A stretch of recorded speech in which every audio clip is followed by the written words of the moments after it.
नोकरी अपडेट या चॅनलवर आपले स्वागत आहे.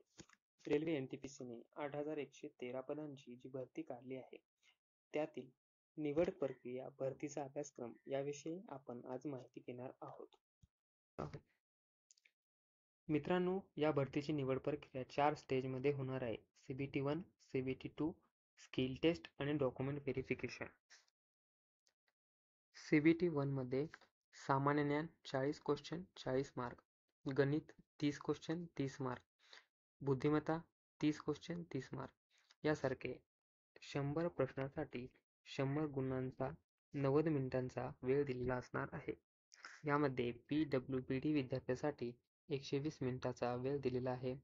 यात 1/3 निगेटिव्ह सिस्टीम असून नॉर्मलायझेशन या प्रक्रियेचा वापर केला जाणार आहे. यामध्ये number system, decimal, LCM, SCM, fraction, ratio, mensuration, time work, time distance, simple and compound interest, profit loss, geometry, trigonometry यासारख्या टॉपिकचा समावेश असणार असून बुद्धिमत्ता यामध्ये ॲनालॉजी, रिलेशनशिप, नातेसंबंध, डिसिजन मेकिंग, समानता, कोडिंग डिकोडिंग, गणित ऑपरेशन्स या प्रकारच्या 16 टॉपिकचा समावेश होणार आहे.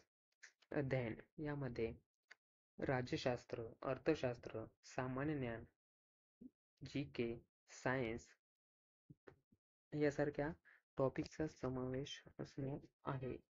50 प्रश्न 50 मार्क, मॅथ 35 प्रश्न 35 मार्क, जनरल इंटेलिजन्स 35 प्रश्न 35 मार्क याप्रमाणे 120 प्रश्नांसाठी 120 गुणांचा 90 मिनिटांचा टाइम दिलेला आहे. त्यांनी स्टेशन मास्टरसाठी फॉर्म भरलेला आहे. त्यांच्यासाठी कम्प्युटर बेस्ड ॲप्टिट्यूड टेस्ट होणार आहे. यासाठी क्वालिफाईंग मार्क्स म्हणून 42 मार्काचा समावेश केलेला आहे. पुढे ज्या विद्यार्थ्यांनी सिनियर क्लर्क कम टायपिस्ट, ज्युनियर अकाउंट असिस्टंट कम टायपिस्ट या पदासाठी अर्ज केला आहे त्यांच्यासाठी टायपिंग स्किल टेस्ट होणार आहे. यामध्ये हिंदीसाठी 25 वर्ड प्रति मिनिट आणि इंग्लिशसाठी 30 वर्ड प्रति मिनिट अशी त्याची पात्रता असणार आहे.